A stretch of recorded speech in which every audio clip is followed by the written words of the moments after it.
ನಮಸ್ಕಾರ ಆತ್ಮೀಯರೇ, media house ಕನ್ನಡಗೆ ಸ್ವಾಗತ. ಪಶ್ಚಿಮ ಬಂಗಾಳದ ರಾಜಕಾರಣದಲ್ಲಿ 3 ದಶಕಗಳ ಕಾಲ ಏಕಸ್ವಾಮ್ಯ ಹೊಂದಿದ್ದ ಮಾಜಿ ಸಿಎಂ ಮಮತಾ ಬ್ಯಾನರ್ಜಿ ಅವರ ರಾಜಕೀಯ ಸಾಮ್ರಾಜ್ಯಕ್ಕೆ ಅವರದ್ದೇ ಪಕ್ಷದ ನಾಯಕರು ಮರಣ ಶಾಸನ ಬರೆದಿದ್ದಾರೆ. ತೃಣಮೂಲ ಕಾಂಗ್ರೆಸ್ ಪಕ್ಷದ ಮೇಲೆ ಪೂರ್ಣ ಹಿಡಿತ ಸಾಧಿಸಲು ಹೊಂಚು ಹಾಕ್ತಾ ಇದ್ದ ಬಂಡಾಯ ಶಾಸಕರ ನಾಯಕ ರಿತಂಬ್ರತ ಬ್ಯಾನರ್ಜಿ ಹಿರಿಯ ಶಾಸಕ ಅರೂಪ್ ರಾಯ್ ಅವರನ್ನ ಅಸಲಿ ಟಿಎಂಸಿಯ ನೂತನ ರಾಷ್ಟ್ರೀಯ ಅಧ್ಯಕ್ಷ ಅಂತ ಅಧಿಕೃತವಾಗಿ ಪ್ರಕಟಿಸಿದ್ದಾರೆ.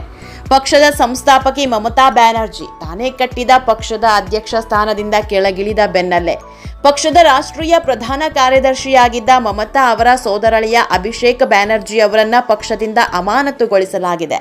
ಈ ಮೂಲಕ 1998ರಲ್ಲಿ ಮಮತಾ ಬ್ಯಾನರ್ಜಿ ಅವರು ರಕ್ತ ಕಣ್ಣೀರು ಬಸಿದು ಕಟ್ಟಿ ಬೆಳೆಸಿದ್ದ ತೃಣಮೂಲ ಕಾಂಗ್ರೆಸ್ ಪಕ್ಷವು ಅವರ ಕೈಯಿಂದಲೇ ಸಂಪೂರ್ಣ ಜಾರಿ ಹೋಗಿದೆ.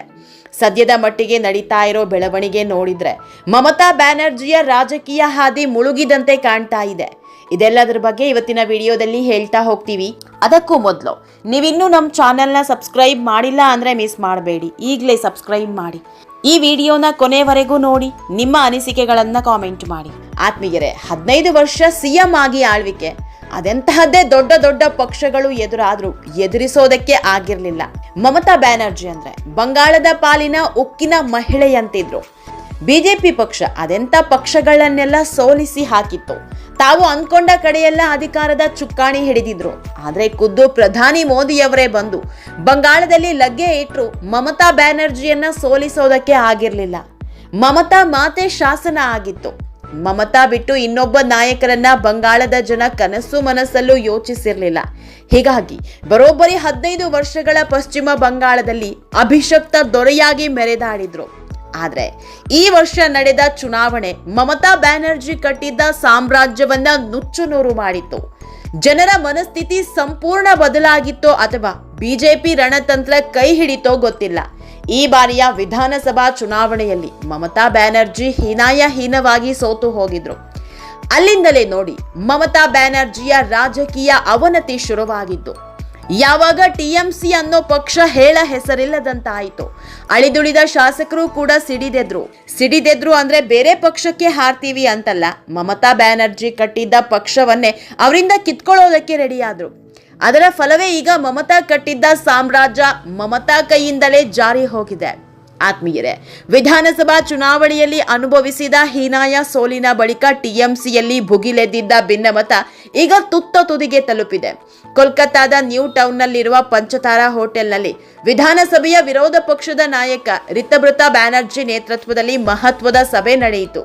ಈ ಸಭೆಯಲ್ಲಿ ಹೌರಾ ಸೆಂಟ್ರಲ್ ಕ್ಷೇತ್ರದ ಹಿರಿಯ ಶಾಸಕ ಅರೂಪ್ ರಾಯ್, ಪ್ರಭಾವಿ ನಾಯಕರಾದ ಫಿರ್ಹಾದ ಹಕೀಂ, ಅರೂಪ್ ಬಿಸ್ವಾಸ್, ಜಾವೇದ್ ಖಾನ್ ಸೇರಿದಂತೆ ಬರೋಬ್ಬರಿ 60ಕ್ಕೂ ಹೆಚ್ಚು ಶಾಸಕರು ಹಾಗೂ ಕೋಲ್ಕತ್ತಾ ಮಹಾನಗರ ಪಾಲಿಕೆಯ 100 ಕೌನ್ಸಿಲರ್ಗಳು ಭಾಗವಹಿಸಿದ್ರು. ಈ ಸಭೆಯಲ್ಲಿ ಎಲ್ಲರೂ ಒಮ್ಮತದಿಂದ ದೀದಿ ನಾಯಕತ್ವವನ್ನ ತಿರಸ್ಕರಿಸಿ ಧ್ವನಿ ಮತದ ಮೂಲಕ ಅರೂಪ್ ರಾಯ್ ಅವರನ್ನ ಹೊಸ ಬಾಸ್ ಆಗಿ ಆಯ್ಕೆ ಮಾಡಿದ್ದಾರೆ. ಈ ವೇಳೆ ಒಂದಿಷ್ಟು ನಿರ್ಣಯಗಳನ್ನ ಕೈಗೊಂಡಿದ್ದಾರೆ. ಪ್ರತಿ 3 ವರ್ಷಕ್ಕೊಮ್ಮೆ ರಾಷ್ಟ್ರೀಯ ಕಾರ್ಯಕಾರಿಣಿ ಸಮಿತಿಯನ್ನ ಮರು ಚುನಾವಣೆ ಮೂಲಕ ರಚಿಸಬೇಕು. ಆದ್ರೆ 2022ರ ಫೆಬ್ರವರಿಯಲ್ಲಿ ರಚನೆಯಾಗಿದ್ದ ಸಮಿತಿಯ ಅವಧಿ ಮುಗಿದಿದ್ರು ಮಮತಾ ಯಾವುದೇ ಹೊಸ ಸಮಿತಿ ರಚಿಸಿಲ್ಲ. ಪಕ್ಷದ ನಾಯಕತ್ವ ಕಾನೂನು ಬಾಹಿರವಾಗಿ ಮುಂದುವರೆದಿದ್ರಿಂದ ನಾವು ಸಂವಿಧಾನಬದ್ಧವಾಗಿ ಪಕ್ಷವನ್ನ ಪುನರ್ ನಿರ್ಮಾಣ ಮಾಡಲು ಈ ತೀರ್ಮಾನ ಕೈಗೊಂಡಿದೆ.